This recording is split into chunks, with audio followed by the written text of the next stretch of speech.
So, dear ladies and gentlemen, dear friends, it's my great pleasure on behalf of Martens Center to invite and welcome you to our today's event, Brothers in Arms Joining Efforts to Secure Lasting Peace in Europe. Obviously, today's event has a relation on the fact that it becomes tomorrow morning becomes 1 year when war in Ukraine started. The moment I remember still many of you we were in discussion, the shock and the realization that Europe was in another era. We had our own 9/11 moment, and unfortunately that moment is still continuing. In today's event, we will discuss about the past year, what we have learned, how Europe has changed. We are going to discuss how Europe and European Union is now working on its security, investing, and how that will roll on in the weeks, months, and maybe years to come. And of course, we will discuss how we are able to keep the united front in order to support Ukraine. Some days ago, actually last week, Munich Security Conference took place, and the atmosphere in the meeting was much more optimistic than it was year before. West was united, clear messages. A couple of days later, President Biden visited Ukraine, again, very strong message and commitment. But in reality, in the front line in Ukraine, the situation, the feelings are maybe not so optimistic. The war has become a war on attrition, a question on resources, and from the Western media, one maybe sometimes have an impression that Ukraine, due to the help they have received, is now in a material and technological or materially and technologically in advanced position. But in reality, Ukraine and Ukrainian state and Ukrainians have been very outspoken about that, are very much dependent on the Western help in a situation where our military equipment and capabilities, in order to give them away, are reaching the limits. So the question becomes, and that surely will be one issue of discussion about European military industry, how we can slide that dynamic in, and especially in time, in order to help Ukraine. Second point, surely also discussed, is of course the public opinion within Europe. We see in Europe two different discussion spaces. Those countries who very strongly feel that they are threatened by Russia, and secondly those who don't. And of course, in the latter, words like aiming for peace, diplomacy, compromise are sounding, while those close to Russia are feeling that if there will be a compromise in Ukraine very soon, the eastern flank of EU will be next to follow. And of course, and surely the third part of our discussion today is what about the long-term future? Sooner or later, the peace will come, and then the question how to finance it. It's very clear already that issue, reconstructing Ukraine, will be the challenge for the European Union for many decades to come. And of course, how to then create a situation that the upcoming peace is really a peace, and not just a period of 2-3 years when both sides are preparing themselves for the second round and maybe in a more serious consequences. So with this, we have full house. I think it's appreciation of the importance of the topic. I would like to thank you for coming, and of course the speakers, the panelists, and I would like to give floor to Maja de la Bombe, the spokesperson of the EPP, who will introduce the speakers and moderate the discussions. So welcome. Thank you. Tommy. Thank you, and welcome all of you to this panel discussion, which, as Tommy said, will focus on the lessons we can draw from this 1-year anniversary of the war in Ukraine. But also, it will be an opportunity for us to really reflect on how this war could be ended, if I use very simplistic words, or how far can we go to end this war. So I have the pleasure to welcome here, so I'll start with your left. So I have Hennady Maksak, who is the Executive Director of Ukrainian PRISM. It's a policy research center focused on foreign issues and defense issues on Ukraine. Next to him is Benedetta Berti, who is the head of policy planning at the Office of the Secretary General of NATO. Welcome to you. Thank you. And on my right, we have Klaus Welle, here, former Secretary General of the European Parliament and member of the Martin Center's Academic Council. Welcome to you, Mr. Welle. So I will start with a very broad and general question, since we are now a year after Russia invaded Ukraine on February 24th. And I would like to know, and this is a question to all of you, what is the meaning you give to this first anniversary?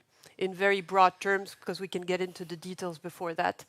But before we start with also the questions, I want you to think of the questions you will ask, because we'll have 20 to 30 minutes of questions from the audience, and it's really important that you have the time to answer questions. So maybe let's start with you, Mr. Maksak. What is the meaning that you give to this first anniversary? Thank you so much for the possibility. I'm privileged to share with you my observations, especially in these 12 months of big war, as we say. Ukraine is alive. We are resilient. And basically, this is the main message we would like to convey. These 12 months help us to understand who we are, what we can do, and who are our partners. And Timo was saying about not optimistic attitude and mood in Ukraine. This is maybe true, but we are trying our best to have this our war diplomacy. And just going to this place, I ran into a colleague from a Ukrainian mission to European Union, who was just from the de Janeiro discussing reconstruction. So we are trying our best to keep it floating, and we're doing what we do. But Ukrainian war diplomacy is multifaceted. A lot of layers we have in this diplomacy, and I think that we understand that all layer is very important when it comes to current state and when it comes to the future of international order and future of the region.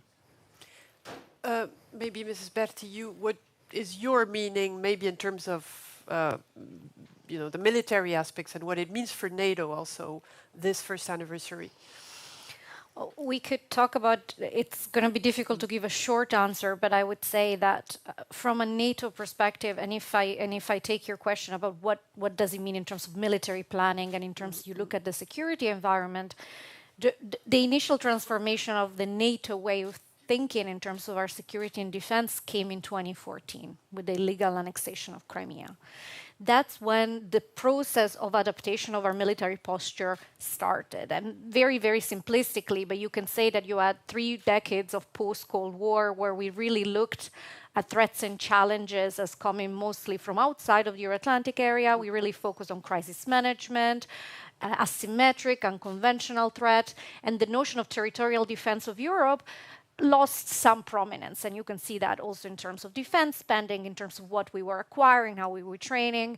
And I think after Russia illegally and illegitimately annexed Crimea in 2014, that's when gradually this shift in mindset started in terms of thinking, well, we need to relearn, we need to reset our ability to do collective defense. And had that process not started in 2014, it would have been very difficult to react so quickly after this second full-scale invasion, even more brutal, even more massive, took place in February.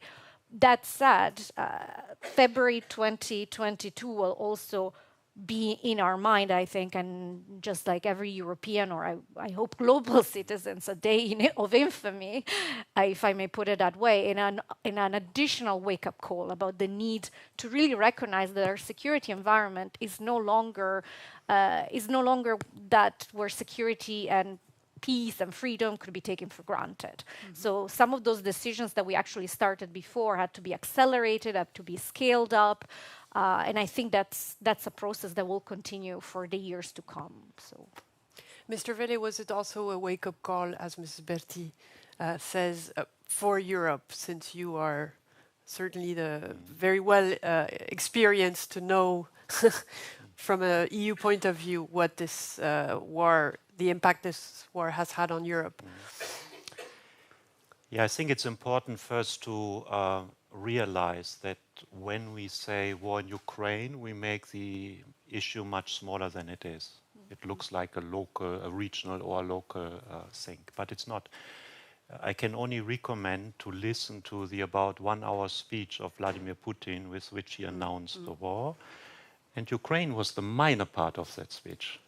He was basically saying we have to go back to the situation in 1995, before NATO enlargement and before EU enlargement. Or in other words, he was claiming Central Eastern Europe as basically having to go back as a zone of Russian influence.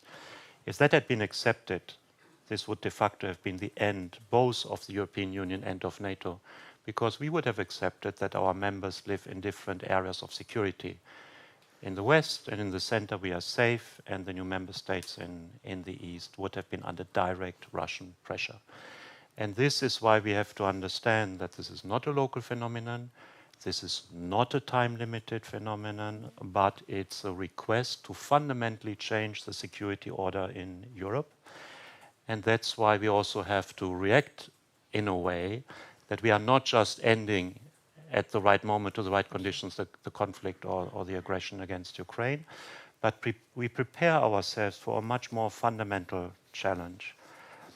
When you listen to Vladimir Putin, and I think that's useful to do that, he was saying he's challenging the unilateral order. He wants a bipolar order. And it's interesting what he understands.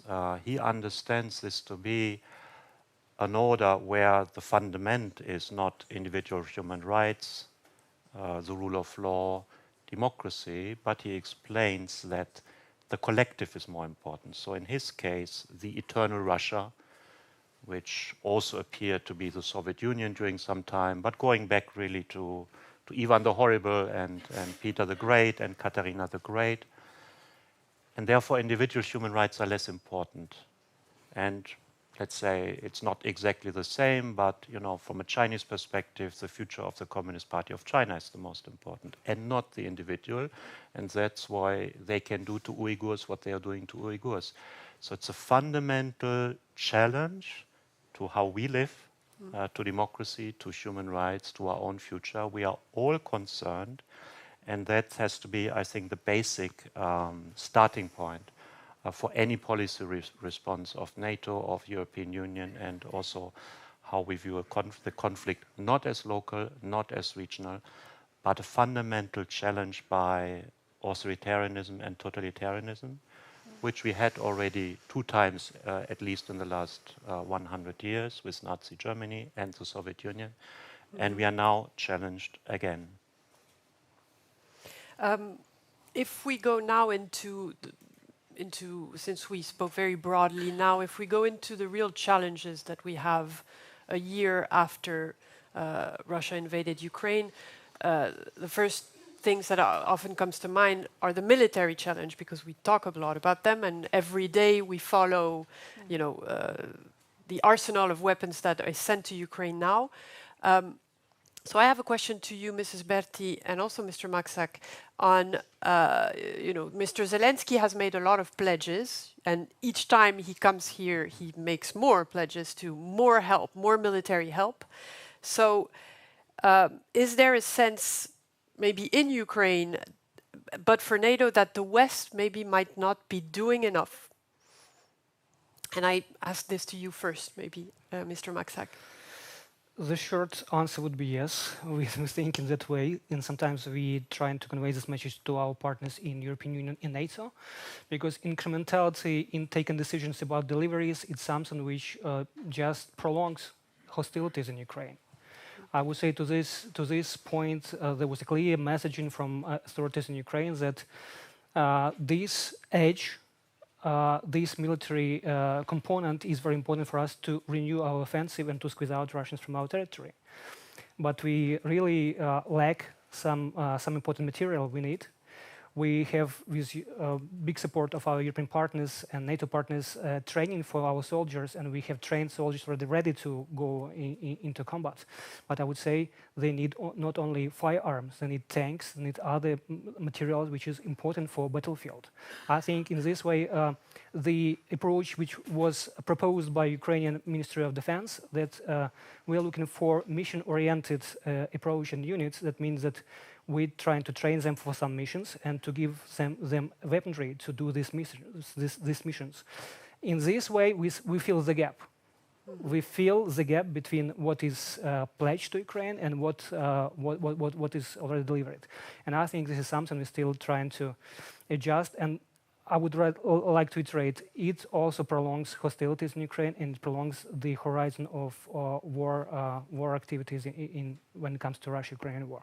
But I would rather say that this very important. I would like to refer to NATO because, as Ms. Berti said, since 2014, NATO is trying to refigure out what is the component of defense planning. And I would say that early stages of assistance to Ukraine were also instrumental.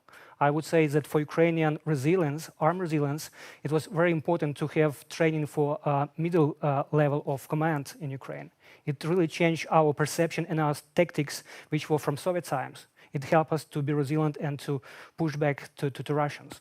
At the same time, logistics. We incrementally tried to implement NATO standards in logistics and to help us to build quite another approach, which is still a big issue for Russians. So I think it is very important for us to cooperate. But still, I think when it comes to deliveries, we would like to have it in more fast pace.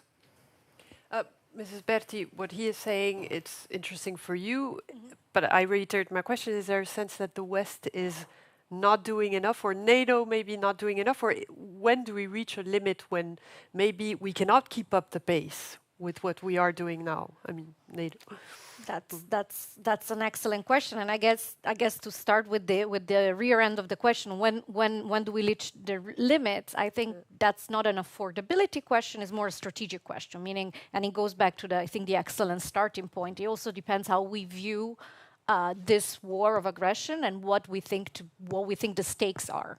And I think over the last year, you've seen a remarkable unity in the transatlantic community and a growing recognition of what we're witnessing. And I just want to reiterate the point.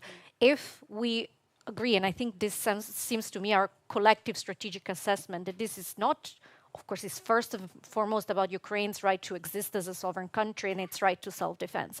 But it's beyond that. It's about the European security order. It's about the global stability, the rules-based international order.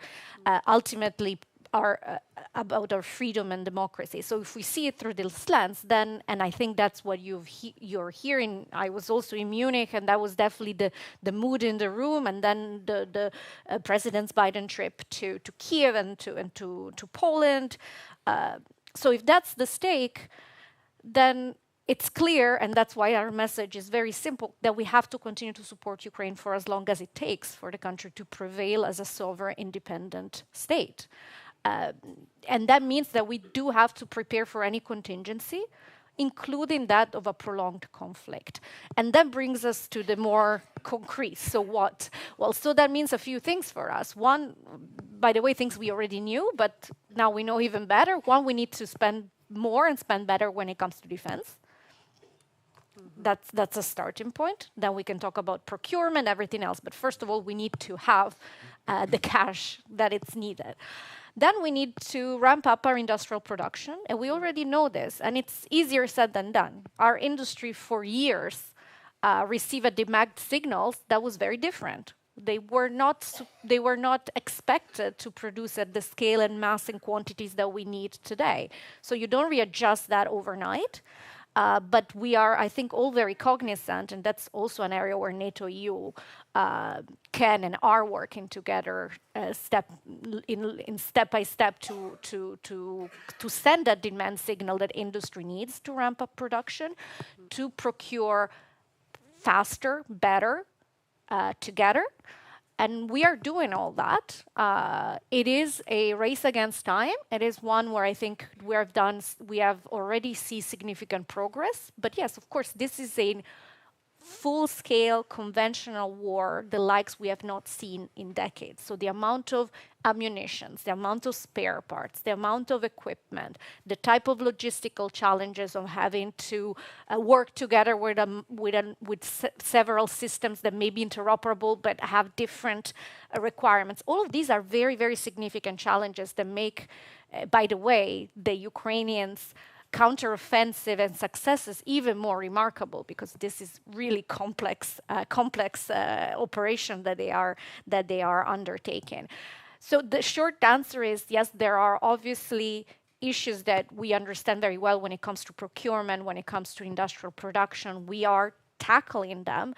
I do think that we will successfully tackle them, because I also think that over the last year we have understood what the stakes are, and that is really, there is really no other option but to support Ukraine so that it can prevail as a sovereign, independent country. So that would be my starting point. Then we can go into the details of why because it's easier said than done. Then the details become, but how far can we go then? Can we, are there red lines we cannot go beyond? And I'm thinking clearly of the issue of fighter jets, which is a big issue these days. Can we go, Mr. Maxak was saying, there needs to be more. So what is this more in terms of military capacities? Well, when I look at the military support to Ukraine over the last year, I think that has been one trend that I think is quite remarkable, is that we have adapted, and we have adapted very significantly. And we have adapted very significantly based on the changing conditions on the battlefield and the requirements. So if at the beginning it was about javelins, then it became about how do we step up air defenses. And more recently, we're talking about armed vehicles, which are really important to support counteroffensive at the scale and speed that the Ukrainian army needs. So what I see has been a adaptability in our support. Of course, we can discuss whether there might be different opinions as to whether we have adapted enough, fast enough. We can talk about that, but it hasn't been rigid, and I think it has also been.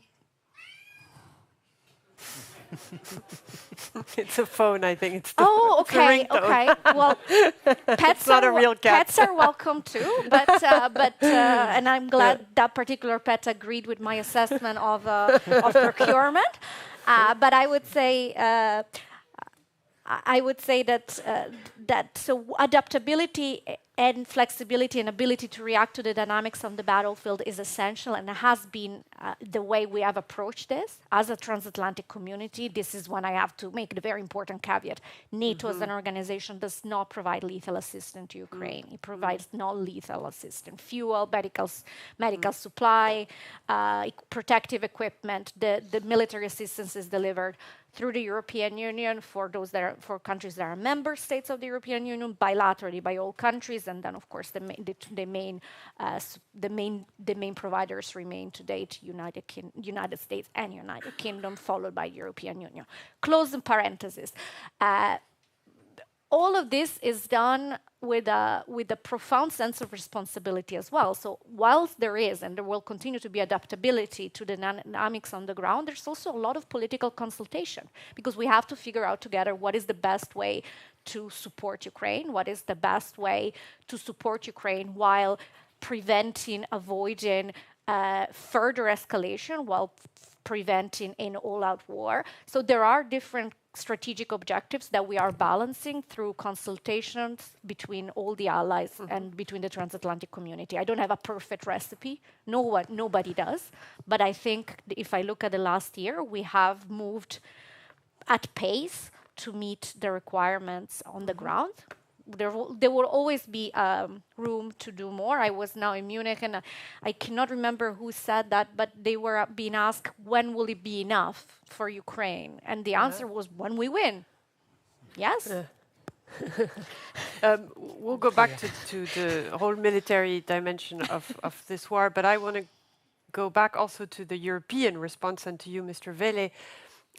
You know, some will say it's been incredibly swift. Like the reaction has been after 3 weeks, you know, after the Russian invasion, the Europeans were already up in arms and helping. But others say it's too slow. And so I want to know what your opinion is on this. Are you more of which side? I mean, we've been going through different crises in the European Union over the last 15 years, and in the financial crisis, the European Union answer needed a couple of years. For COVID, it needed 6 weeks until the member states understood that they couldn't do it. And the first serious reaction of the European Union on Ukraine was there after 2 days. And that's amazing.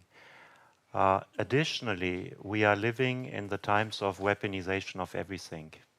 So it's not just the traditional hardware. We see that food is weaponized. We see that energy is weaponized. We see that refugees are weaponized.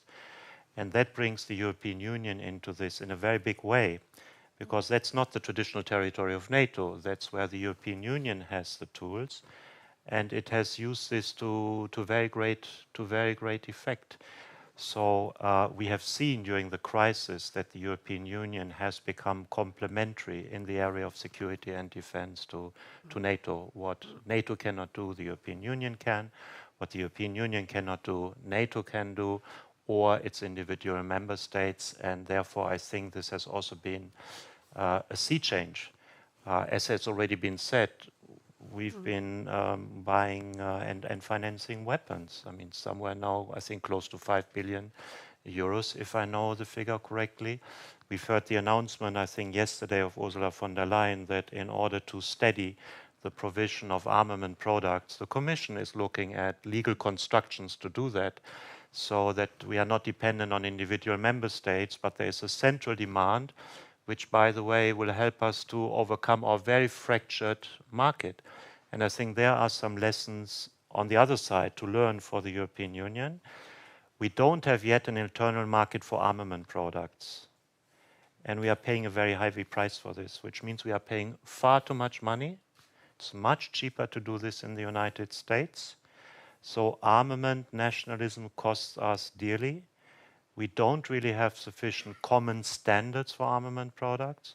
I think we are producing more than 170 weapon systems, the United States 30 plus.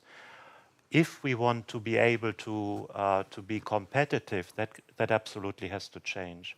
It's very strange that now when we need armament products urgently, we have to direct to the United States and to all places South Korea. And I think that has to raise some very, very fundamental questions on how we are organizing this sector, how we are organizing an internal market. That's not for tomorrow, but unfortunately this confrontation also will not end tomorrow. We are in here for the mid and long term, so those questions have to come on the table. So if I understand you well,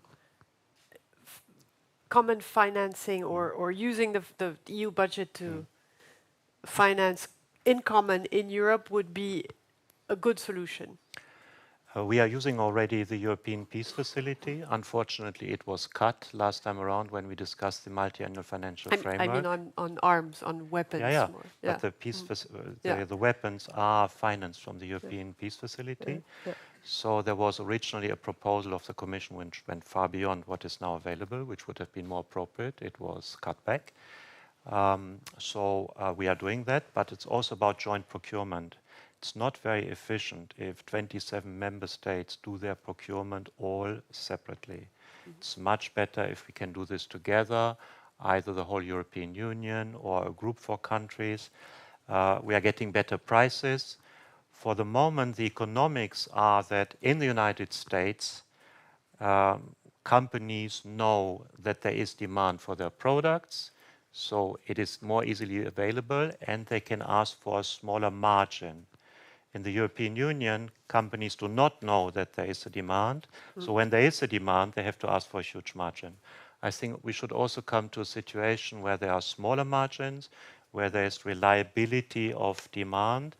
And if this can be supported by the European Commission, by the European Union, or by groups of member states who do that commands together, I think that would be important progress.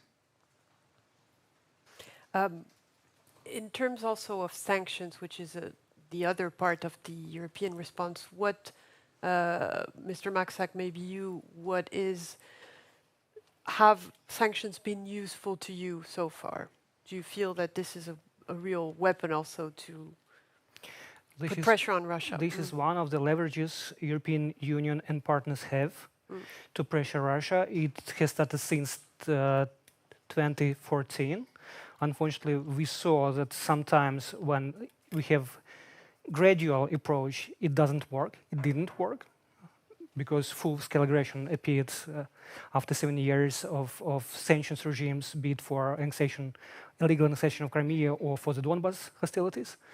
But at the same time, I think this is crucial to have this instrument in place to pressure Russia. Although you can find different manifestations of Russian officials that they're doing fine, economy is flowing, so basically they have money and so on and so forth. I think it is only the matter of time, of some years to understand. They still have money to invest in defense, in soldiers, but I think it is shrinking space. And basically, I think more unity on this track between United States and European partners and other Western partners, I think crucial. Maybe somehow it should be also adjusted in terms of mechanism, because I think that big point of EU sanctions is the enforcement mechanism. It is still should be elaborated thoroughly.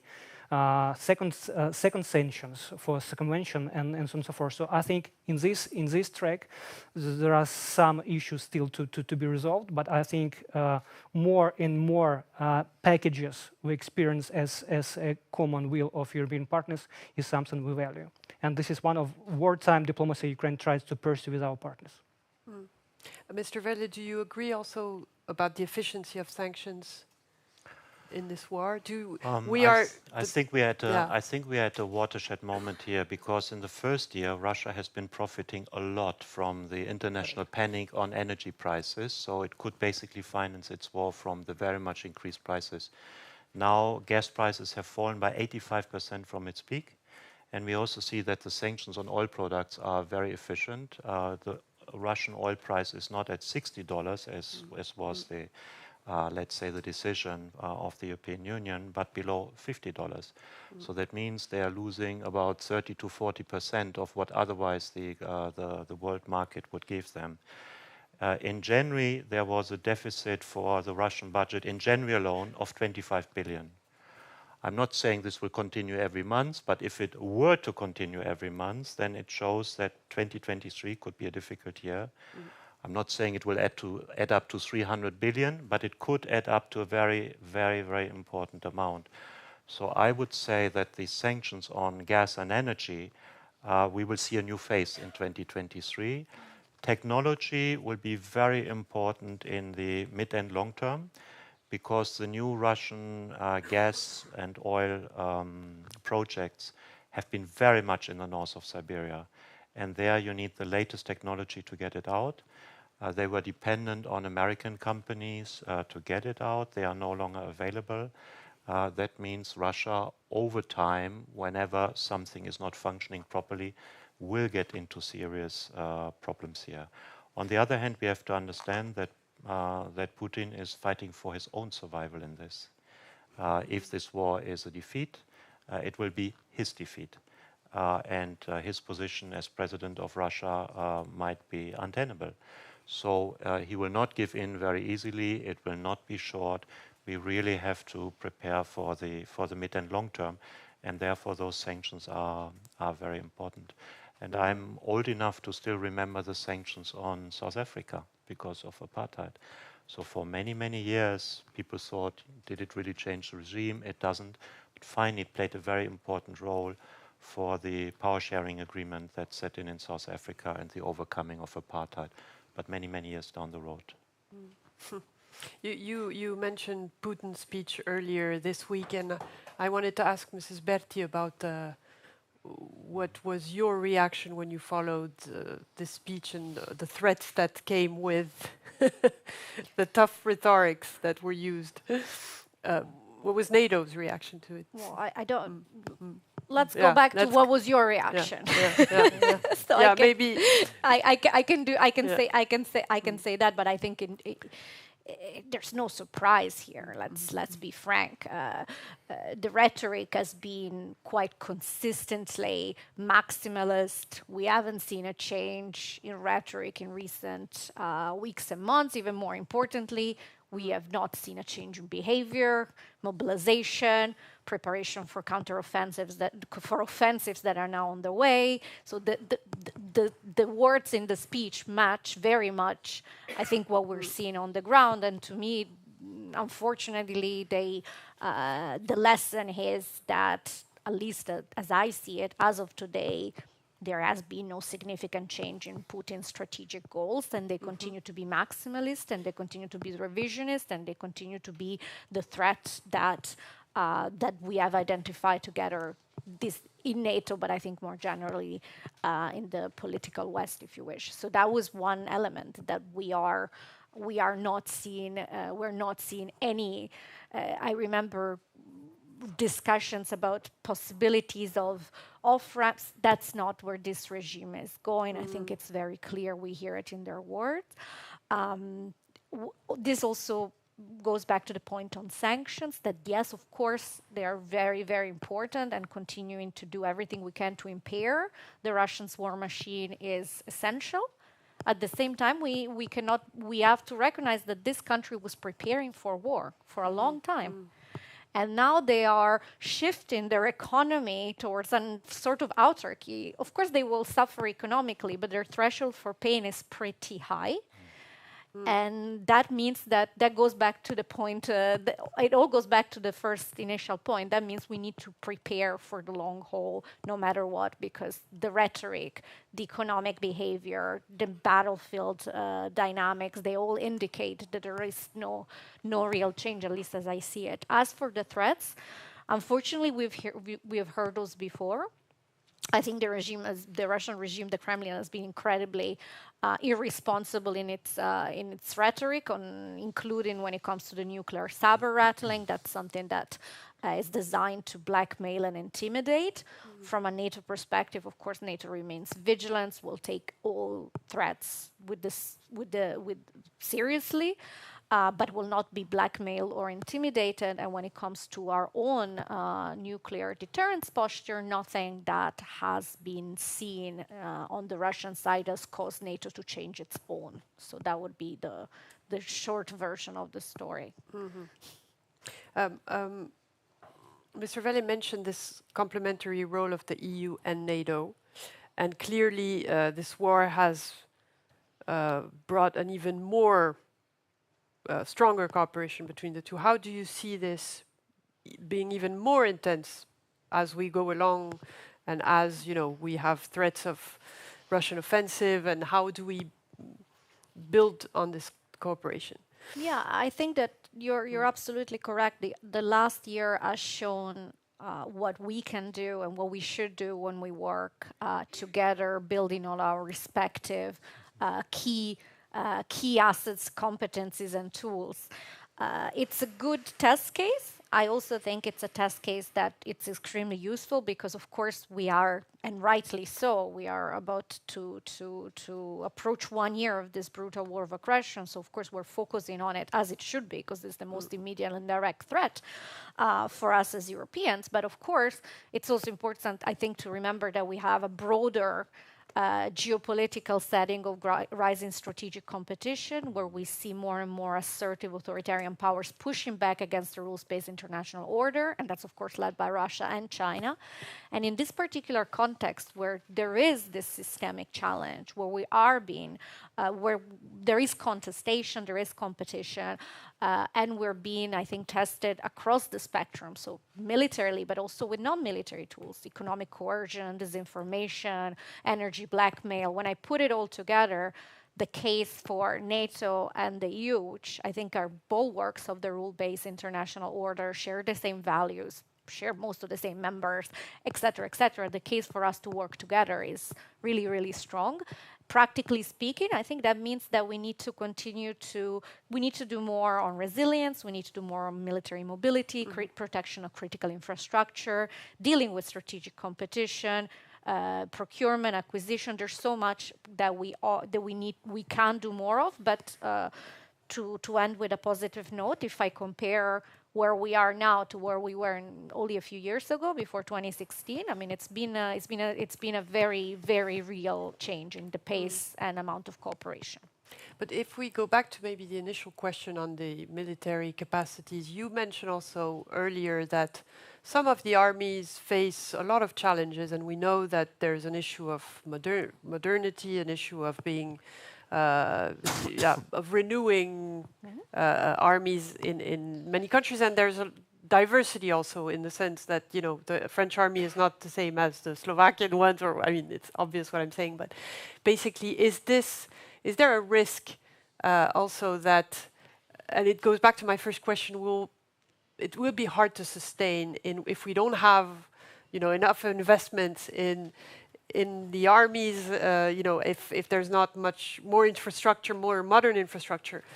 So it's a bit what I asked in the beginning, but I think it's important, this issue here. I agree that we need. I agree that in terms of the importance, the renewed importance of defense spending, it's clear. I think to all, or at least I think at this point in the conflict it should be. And I mean, the numbers really do tell us that there has been a quite significant change in terms. If you look in NATO context, we look pre-2014, and if I look between 2014 and now, European allies and Canada have added something like 350 billion to their defense budget. That's not nothing. So we see that movement in the right direction. In terms of your point about can we sustain it, now, not to be too institutional, but that's why you have NATO, right? That's why you have all the armies working together, training together, working through the same capability planning process. We just agreed at the last ministerial, only a couple of weeks ago, a new defense planning guidance,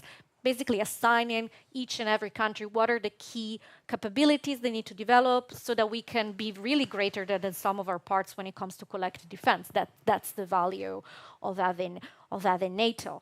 What is the EU piece? Well, the EU piece is very important, for example, when it comes to supporting, facilitating developments of capabilities that can, of course, meet those requirements and that can be, of course, made available to NATO. And all of this is incredibly important because, as you mentioned, we need the cash, we need the better capabilities, and we need, of course, also to be able to work together and be interoperable. But on this last point, that's why you have 74 plus years of these different armies working together through NATO.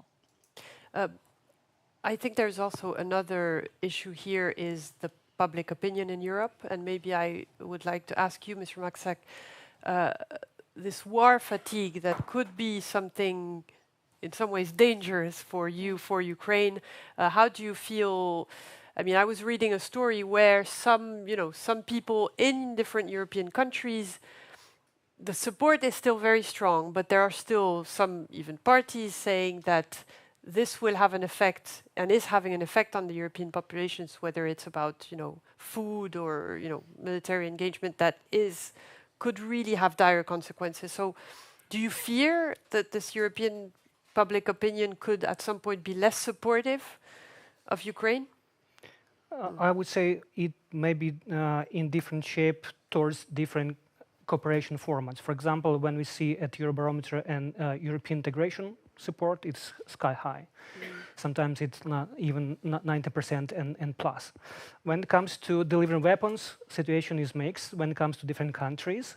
When it comes to either there should be a peace deal on this status quo, just ceding some territories. There are also some mixed pictures in some countries, like recent opinion polls indicate in Europe. So I think it's very important for politicians as countries to keep not to be just like a flugger, just to follow the trend in public opinion, but try to shape it. And I would say here you should listen to your colleagues from Central Europe. They really understand the problem and what it means to have the threat from Russian territory, be it in hybrid threat or militarily. So I think it's something for joint initiatives have to make more awareness campaign what's going on in Ukraine. Because I think that sometimes politicians try to abuse this issue for their own political purposes, and it is also doesn't play in hands of European Union and NATO as well. So I think public opinion is very important to make it shorter, but I would say also politics should be more responsible for shaping it, not trying to just follow it. Yeah. Mr. Velle, do you think that this war fatigue could be an issue for public opinions, and what is your feeling about this? I don't see it at all, because people have very well understood that if we wouldn't face the situation now, we would have to face it under much more difficult circumstances. If really Ukraine could not defend its independence, we might be challenged directly in the European Union. Through the Baltic states, Moldova would be threatened. It's very, very close and very closely linked to Romania. So I think people have understood that it's better to confront the issue now and to support the Ukrainians in what they are doing than allowing Russia to be successful there and then be aggressive against the European Union directly, because the intentions, as I said in the beginning, have been made very clear. And fortunately also for the moment, we have the leadership. It's strange when we are involved in a war situation. We have a former Minister of Defense as the President of the European Commission. She was also a medical doctor, which might have helped in the COVID crisis.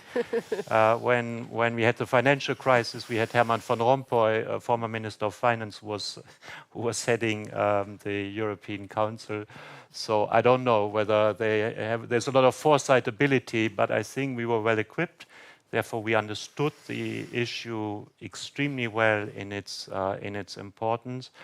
And I think, on the contrary, political actors would not be pardoned if Ukraine would not be sufficiently supported, and if then Russia would have the possibility to put pressure on Central Eastern Europe, but in fact on all of us trying to dictate the way we want to live. You mentioned Moldova, and in fact, I would be very interested to hear maybe Mrs. Berti on this, on how to make sure that once the war in Ukraine ends, Russia doesn't start another one with Georgia and Moldova. As we know, this is a big threat these days, and we've seen Maia Sandu, the president of Moldova, alerting other countries on this. Well, I think that point, I'm going to repeat a point already made, but I think it's an important one. We need to be very clear. I think that it is absolutely, that's one of the many reasons why we are saying we are going to support Ukraine for as long as it takes, because of course, for Ukraine to prevail as a sovereign, independent country is incredibly significant also for the broader, as we said, European order. And of course, that also implies that we would be in a situation which the Russian Federation, the Russian regime is effectively deterred from trying to export this playbook elsewhere in the Euro-Atlantic space.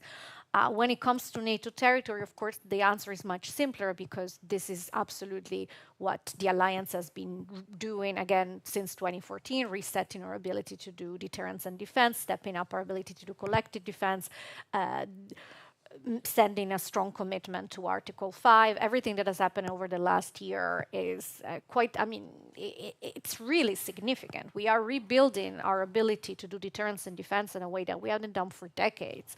We now have 4 multinational battle group in the entire eastern flank. We have more present at air, at land, at sea. We have strengthened air and missile defense. We're now investing in pre-positioning of equipment. We are reforming our reinforcement structure so that troops can get where they need to go at the right and we have the right forces at the right time at the right place. I'm not going to go through all of them, but when you add it all together, it really is a significant boosting of our deterrence and defense posture in a way that I think is really historical in a way. We are rebuilding our ability to do this after decades of really putting our attention elsewhere.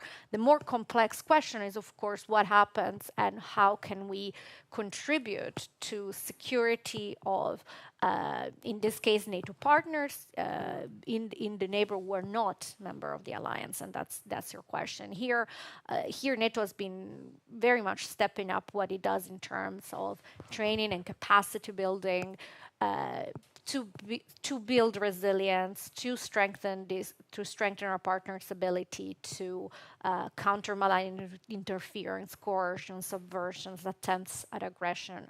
And of course, one of the lessons I think we can learn from this awful war of aggression is that security assistance training, capacity building has an impact. Of course, the praise, the credit goes entirely to Ukraine. They're the one fighting, they're the one dying. But I think, and this was said before, that the fact that the Ukrainian army is able to perform and withstand what is essentially a very difficult balance of forces on the ground is also because of our support in the years since 2014 to help them train, to help them build capacity. So we know that we need to do more of that, and that's something not just for NATO, but for the EU and also for our allies. But there is this fear about Georgia and Moldova, that this could happen once the war ends. Well, it's a difficult question to answer because the question is how the conflict ends will determine the peace, not just in Ukraine, but in the entire European security order. And I think that's the key. That's why it's so important that's why when we talk about everybody wants peace, everybody wants to end the war, but how the terms under which the war ends and whether it is a settlement that ensures Ukraine's independence, sovereignty, and its basic rights, well, that's not just about Ukraine. We go back to that point. If it doesn't, then yes, I would be worried about the entire European security order. And that's why it's so important. So I don't know, but it is certainly in our interest to make sure that that's not how the conflict ends. So maybe if we have questions from the room, it would be more interesting. So we make it a little more interactive if ever you would... Good. I see hands raising. This is good. So you have a microphone. So we'll start maybe with the woman just here. Thank you. First of all, thank you, all of you, for this fascinating presentation. I'll bring the elephant in the room with my question. We see that concerning the EU, there is a member state blocking the renewal of the sanctions. We see that in NATO, there are 2 member states blocking the enlargement with Finland and Sweden. So the question is, can a democracy like the European Union win over a country which is not a democracy and doesn't have to follow democratic rules, but it's the decision of only one person without consulting anybody else? Can a democracy win under these conditions? Maybe Mr. Vele, you can answer this question. Yeah. Thank you. I think the short answer is yes, but I assume you want a longer answer. Yes. From my point of view, it is rather surprising that on the basis of anonymity of 27, so far-reaching sanctions have been passed. I mean, a sanctions package that goes beyond everything that has been seen up to now. So it's true, the one or the other member state had issues, not always only the one. Sometimes it was also, for example, landlocked countries have different problems when it comes to energy provision than those who have seaports and so on. But the surprising issue for me was really that we were able to go to 9+ sanctions packages on the basis of unanimity in the Council, not without discussion, but nevertheless quite firm. And then, yes, we have statements. Yes, we have statements, but the policy effectively has not been blocked. Of course, NATO enlargement, we are still waiting for 2 countries to also name the elephant in the room, Turkey and Hungary. Hopefully, after the Turkish elections, there comes a bit of movement into this question. I would personally hope, but I maybe in this context would like to make another point. And the other point is that we've been discussing a lot in the European Union about variable geometry, and I think we are now seeing that in essential areas, we are moving closer to overcoming those. In the case of security, not only Finland and Sweden, also Denmark, who adopted in a referendum them joining, let's say, the security aspect of the European Union. We've seen Croatia joining the euro, so now we are 20 out of 27, not so bad. We could still have a little bit more progress on Schengen. Maybe it's a side issue, but for me it's an important point that on critical, potentially divisive issues, the unity of the 27 is rather growing than shrinking. Maybe Mr. here? Well, I'm interested in what Ms. Berti mentioned, that everybody wants peace. I think this is definitely the truth. The question is what kind of a peace and when.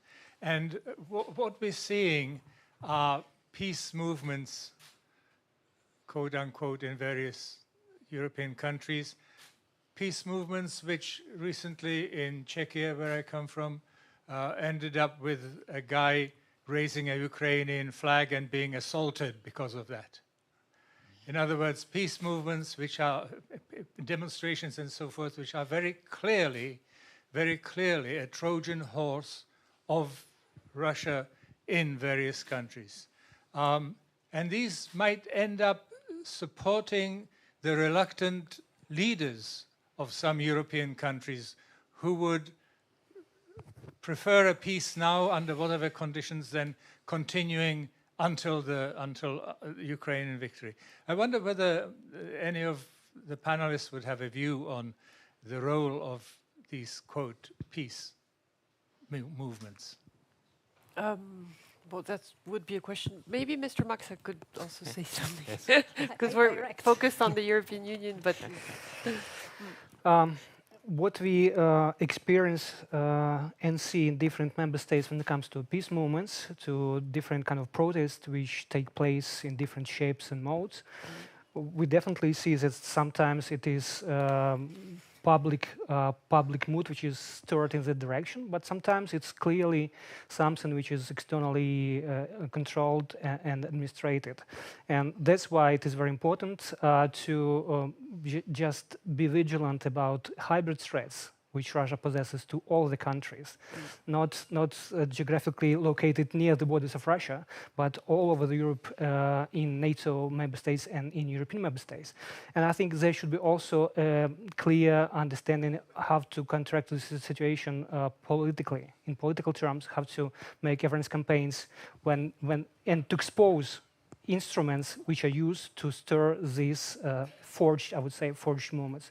If there is a kind of public movement, I think in Czech Republic there is a good work of services about these movements who just trying to cover and to see the undercover of this process, and this is good. And sometimes we have good examples from you, which we even trying to share with our partners. But let me just, this may make a bridge to the question you posed to other speakers on the panel about Georgia, about Moldova. I think it brings us back to Ukraine and to the question about Russia, Russia's vision after the victory. Because sometimes there is a big fear in member states to answer this question. What is the formula? How to dissuade Russia from other aggressive in the region, and what should be elements of this formula? Should be only withdrawal of forces. This is non-starter for Ukraine at this moment, and this is why we are at the battlefield.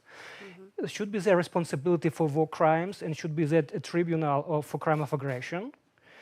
Should be there reparations about the damage which was caused, inflicted to Ukraine infrastructure and to Ukrainian civilians. So I think when we have all this planned together, it would be like a safeguard from other aggressions in the region. And I think that we mustn't shy away from this question at this moment. Because sometimes it's used like an argument for opposition. Why we should ship some tanks to Ukraine because we don't have strategy? What is the strategy of these tanks? What we're aiming to do? So I think we should be clearly explicit what Russia's strategy is for us, and how many elements of this we could just provide.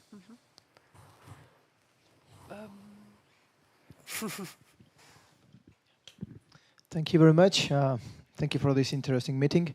My name is Giga. I'm from Georgia, EPP trainee in European Parliament. So just to back to about Georgia, I will take opportunity to ask you the question, because Ukrainians' victory in this war is proportional victory of Georgia, because territorial integrity of Georgia is still occupied by Russia, and 20% of our country is occupied till today, and we have creeping occupancy weekly, permanently, and it's going and going. So my question is, what Georgia needs, and especially for you, to prove European Union and NATO to get a candidate status, and after that to make his path to integration of policy in European Union. Thank you very much. I see this another question for you, Mr. Velle, but if Mrs. Berti, you on the European Union, because it's more candidate status is another issue. So either Mr. Max or Mr. Velle, maybe you start and then we. Yeah, I mean, it's clear we can see patterns of Russian foreign policy, which is to divide its neighbors, partially occupy its neighbors. That's the case of Georgia, but it's also, I think, true for the role it's playing between Armenia and Azerbaijan, Nagorno-Karabakh. We know it from Transnistria for a very long time, and we've seen it in Ukraine. So that's already 4 cases. So it's a pattern to divide, create dependency, and therefore, let's say, force these countries into, let's say, in brackets, partnerships with Russia. And I think Russia has to do this because they are still following an idea which we fortunately abandoned, and that's the idea of empire. And when you're an empire, you are not based on equal treatment of your neighbors, you are based on domination and occupation. And I think that's the fundamental issue. When we look at the European map, we see that the West and Center is nowadays organized as a union of citizens and states, which means you can come in, but you can even leave, as the British have shown, based on the rule of law and democracy. And in the East, the attempt to re-establish empire as the organizational principle, which means our own past from the 19th century or 18th century. And the key question is, do we tolerate this? So I think every country should do the maximum to, let's say, to reform also itself. That's also the case of Georgia. When I think, for example, about the the former president, Mr. Saakashvili, who is in jail, and where there are question marks about his treatment. These kind of issues have to be addressed, other issues as well. And then, of course, it's clear that the European Union is open for everybody who is fulfilling the criteria. But I think there's some work to be done in Georgia, which maybe also explains the slightly differential treatment between Ukraine, Moldova on the one side, and then Georgia on the other side. Just here. After. Thank you very much. Philippe Lefebvre, European Defence Security Summit. We talk a lot about what Ukraine has to do, obviously, to win the war and then reform to join, let's say, NATO or the EU later. But what does the EU and NATO have to do in order to reform themselves for an eventual Ukrainian accession to both nations? And maybe this speaks wider to almost the end goal of enlargement and, indeed, lasting peace, which I think is a big part of it. Thank you very much. Maybe Mrs. Berti, you can answer. Sure. I mean, it's less on the EU side, of course, and I'll take the NATO part, and this way I'll also connect it back to the prior question. I think, and the answer will not surprise you, NATO does not, in terms of the policy framework, there is nothing that NATO needs to do to reform itself to accept new members. That's not the way the alliance works. To the contrary, I would say that if you go back to the North Atlantic Treaty, so back to 1949, one of the core principles that the drafters of the treaty put there is that the alliance has an open door policy. The alliance remains open to European democracies who are willing and able to join the alliance and to contribute to our collective security. So the framework is there, and not just the framework, of course. I think also the examples. NATO has continued to add new members as these countries have made their sovereign foreign policy choices and decided that they wanted to become members of NATO. So, and of course, right now you have, of course, Finland and Sweden were in the ratification process, but only in the last 5 years, of course, also Montenegro and North Macedonia joined the alliance. So that door is open, that door remains open. That is an important message. And the last time NATO allies met at heads of state and government level, they reaffirmed that. They reaffirmed that the decisions that they took in 2008 in Bucharest remain valid. They reaffirmed all that. So policy-wise, the framework is there. What needs to be done is different with different aspirant countries, but of course, the basic principle is the same. There are concrete steps that have to do with reforms, defense institutional reforms, but also working closer together as to promote interoperability. And that's very important when we go back to the support that is being provided now to Ukraine. Part of it is, of course, so that it can defend itself in this war of aggression. But from a NATO point of view, we're also looking at the longer term, and of course, the objective there is to support Ukrainian transition away from Soviet legacy equipment to NATO interoperable equipment and standards. So that's how you move closer to working together in a systematic way. We do that with other partners as well. So it's not so much that the policy framework needs to change. We just need to continue to work with those countries. On the EU side, maybe Yes, maybe on on the EU the side. yes, maybe Yeah. on the EU side Yeah. of your question. I think it is clear that if there would just be a business as usual approach, then probably Ukrainian membership would take 20 years plus. But it's also clear that this is far too long because people are losing their lives for that perspective. So I think what maybe we have to do is to revisit how we do enlargements and whether we couldn't do specific areas more quickly, integration more quickly. If I take, for example, foreign policy, we have a complete agreement with Ukraine on the foreign policy perspective. Yeah. So why not invite Ukraine or other countries into that cooperation more quickly? You have much less of those legal issues of the internal market, which are painful, and the issues of the rule of law. But I think that's something that, for example, could be done. I mean, we have been able to connect the energy grid in a couple of weeks. where Spain and France are still struggling after decades. So there must be other areas where maybe we could integrate more quickly and have some quick deliverables without compromising the overall process. I think French President Emmanuel Macron had this idea of building a European political community to accelerate a bit the process. Yeah, the problem is we don't know whether it's a community and we don't know whether it's political. That's a good answer. Okay, Mr. Gentleman in the white shirt. Yes. Okay, I'm going to read from here. It's a concrete question. My name is Brooks Tigner, Jane's Defense. Lost it. Anyway, Andrew Zermak, who's the head of Zelensky's presidential office, and Anders Rasmussen, the former SecGen, recently called for a security pact for Kiev. I'm sure you know about this, where they also say that there should be a kind of a limited security guarantee for Ukraine based on a coalition of the willing countries who would do that. So my question to all three of you, what do you think about the feasibility of that idea? And secondly, do you think it would ever have an ice cube's chance in hell of being realized? Thank you. Maybe we should can start with Mr. Maxak. With a set of proposal. I would say it was a great endeavor on side of Mr. Rasmussen and Mr. Yermak, but we do understand that these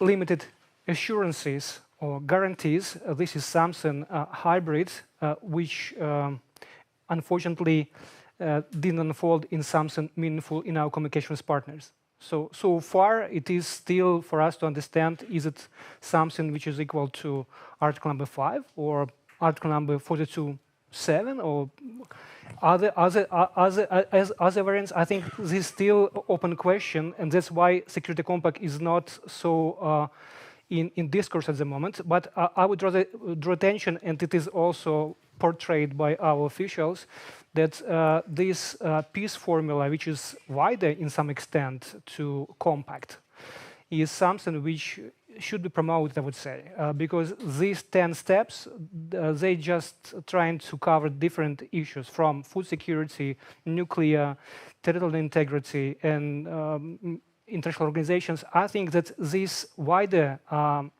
approach is necessary. But then it is very important to understand that even if this compact somehow could provide assurances, we had assurances at the Budapest Memorandum. Assurances means no guarantees, it's assurances, right? It assured us a mechanism for communication, for consultation, but no more. This is something still to be discussed, but the only issue when we discussed armies, national armies in European Union and NATO, and you said that's why we have NATO. That's why we should have NATO as our alliance, and that's why there is a big plea on our side, and we put it in our constitution that it is our course on NATO and EU membership. And I think that politically wise, we expect from our partners, from alliance, to be more maybe not transparent. We have good cooperation, but I would say more forward-looking when it comes to Vilnius summit, to some declarations. I wouldn't say we expect membership orientation to this period, but I would expect there is a mechanism for us to understand what would be our gradual process of membership, process of integration. This is very important. So even if there's compact as a guarantee, it is still interim between our membership in NATO, because this is the only umbrella we have, potentially. Mrs. Berti, maybe you have an answer to the question he... Well, I mean, I think that the prior answer sets out what are the expectations from the Ukrainian side, and that's definitely what I've heard. In terms of my reaction, so politically speaking, and I'm going to have to repeat myself, but politically speaking, I think it's very important that we reaffirm that NATO's open door policy hasn't changed. It continues to remain key. allies have reaffirmed in time and time again, every time, including at the last summit in Madrid, they have reaffirmed the Bucharest 2008 decisions with respect to Ukraine and Georgia membership. So the political commitment continues to be that, the message, the importance of continuing to support Ukraine's Euro-Atlantic aspirations continues to be there.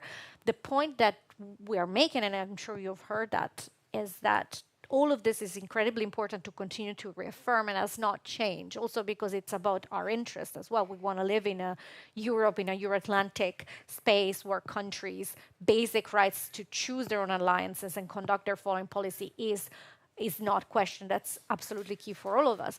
Today, February 2023, our focus is to support Ukraine as it defends itself in this war of aggression. Because let's be very frank, if we don't do that, there's very little political discourse that we can have afterwards. First, Ukraine has to prevail as an independent sovereign country, and that is where we're putting our political capital and our effort. And I think it's the right priority, but absolutely our political commitment remains unwavering. Mr. There, yeah, thank you. Thank you very much. My name is Mohamed Barakat.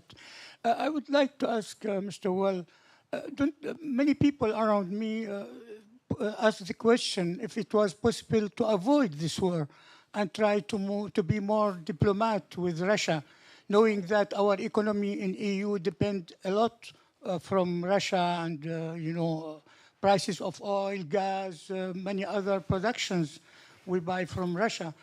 And someone told me that asked the question, if Merkel, Mogherini, and Juncker were still in post now, maybe it was possible to avoid this war. What do you think about that? Yeah. And what is the interest of NATO to have Ukraine as a member, knowing that it was, even I'm not an expert, but everybody expected that the war is going to destroy Ukraine, to destroy our economies in EU and many other countries in the world. Thank you very much. Yes. Yes, thank you. The question was directly to me. So what is? We all want to answer. What is the absolutely? What is the interest to have Ukraine with us? It's pretty simple. If Ukraine is secure and safe, we are secure and safe, and that's something very important. As long as Ukraine is a sovereign, independent country, we have nothing to fear. That's very, very important. In fact, there was a long time a discussion about a European army. Nowadays, we have a European army. That's the Ukrainian army. The Ukrainian army is behaving like the European army because they're defending us. The problem with Russia is that there is a tradition of 500 years of being an empire, of enlarging itself to the east, to the south, and to the west. And that tradition, unfortunately, is not broken. In Germany, fortunately, it was broken in 1945.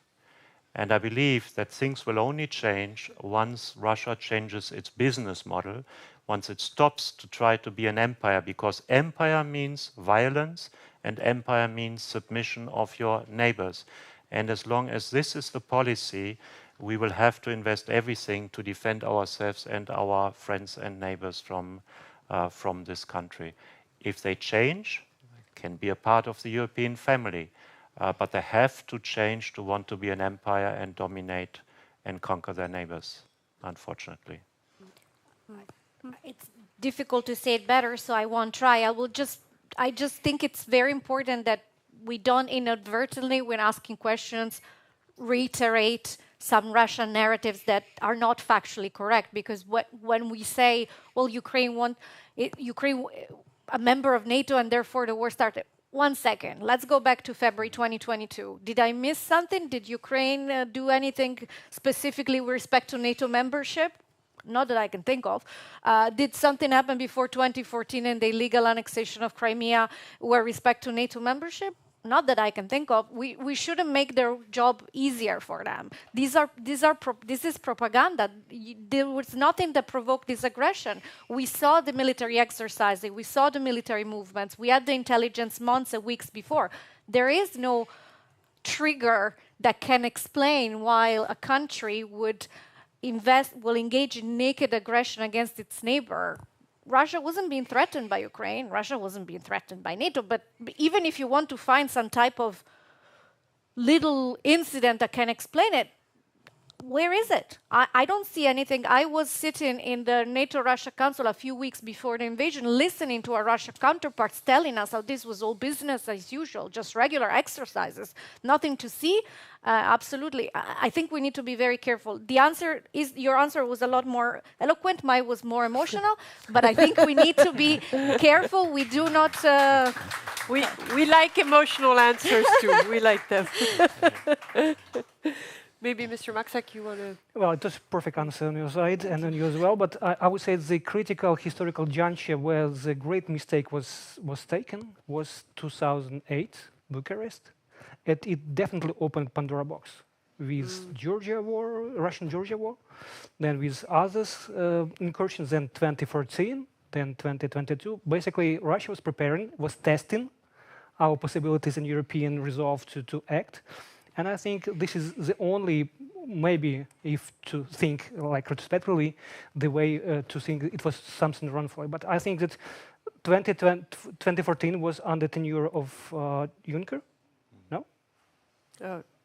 Yeah, we were, I mean, it was yeah. the year. Yeah, and Merkel as well. So basically, under their tenure, what happened in Ukraine? Are there any other questions? I see, yes. The woman in blue.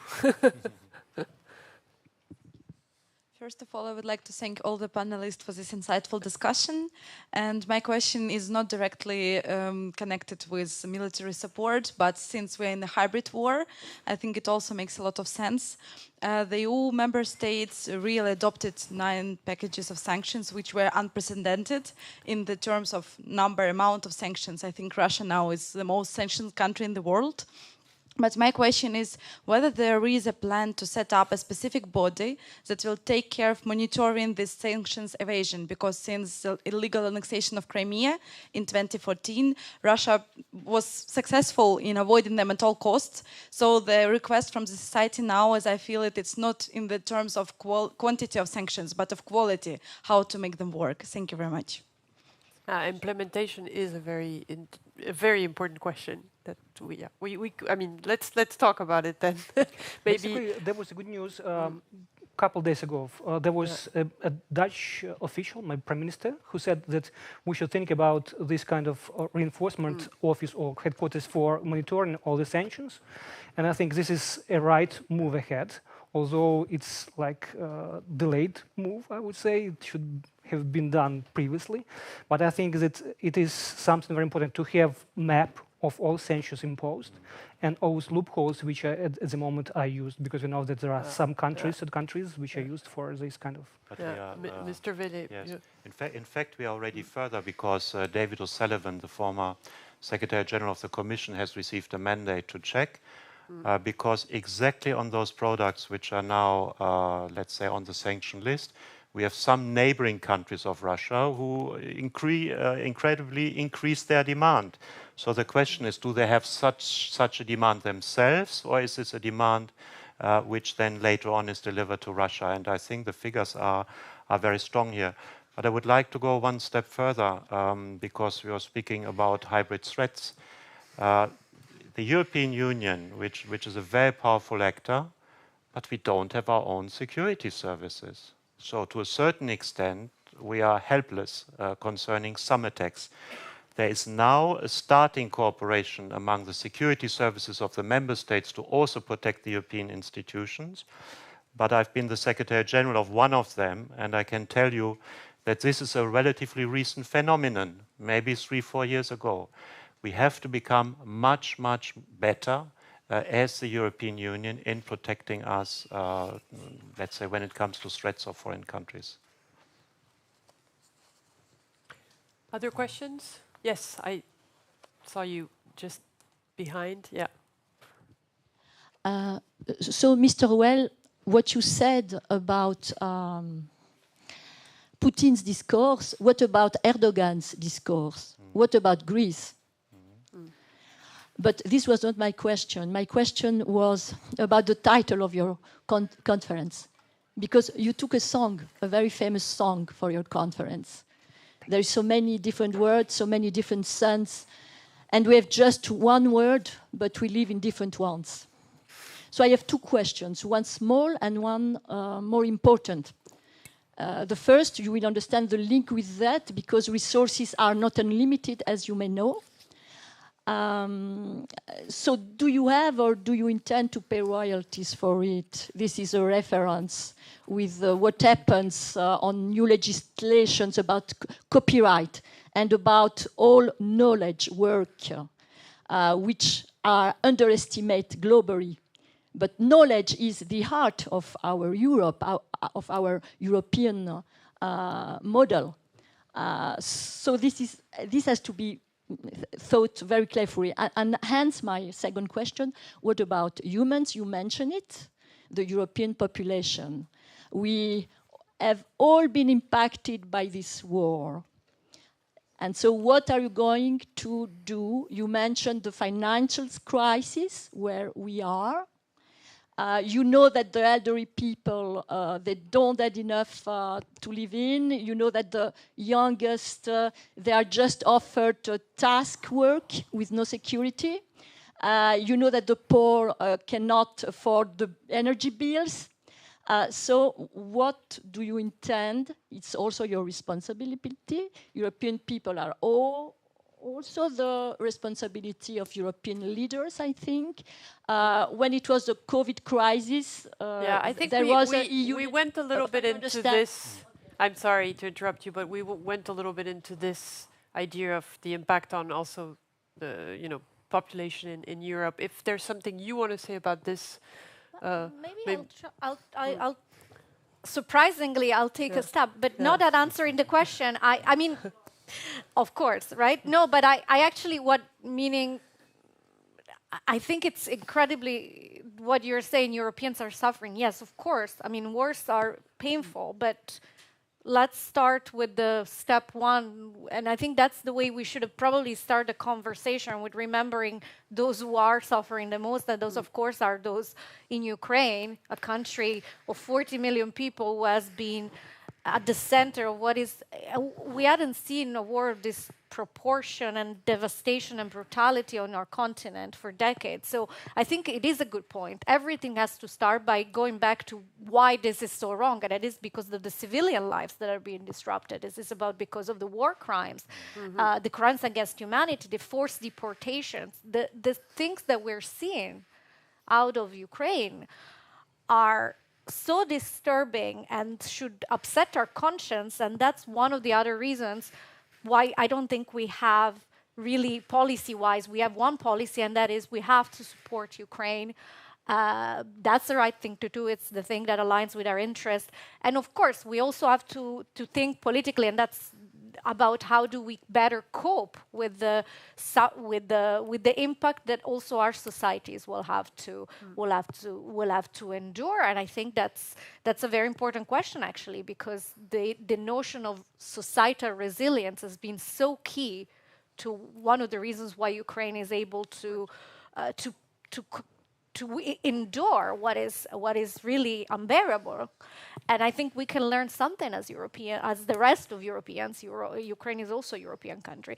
As other Europeans, we could also learn a thing or two about resilience and the fact that sometimes we have to endure difficult times, and this is one of them. But I think we need to have a conversation about it. So I think it's a very good question that I don't have a good answer for. Okay, I like this word you used about resilience, since it will be our conclusion now. Let's all be resilient, because it's a beautiful concept, and I think Ukraine serves us a model of this these days. So it's 2:30, I see, and I'd like to thank all of you for being here, for participating, and I thank all of the speakers, Mr. Welle, Mr. Berti, Mr. Maxak. Thank you very much. Thank you for the narration. Thank you. And see you soon.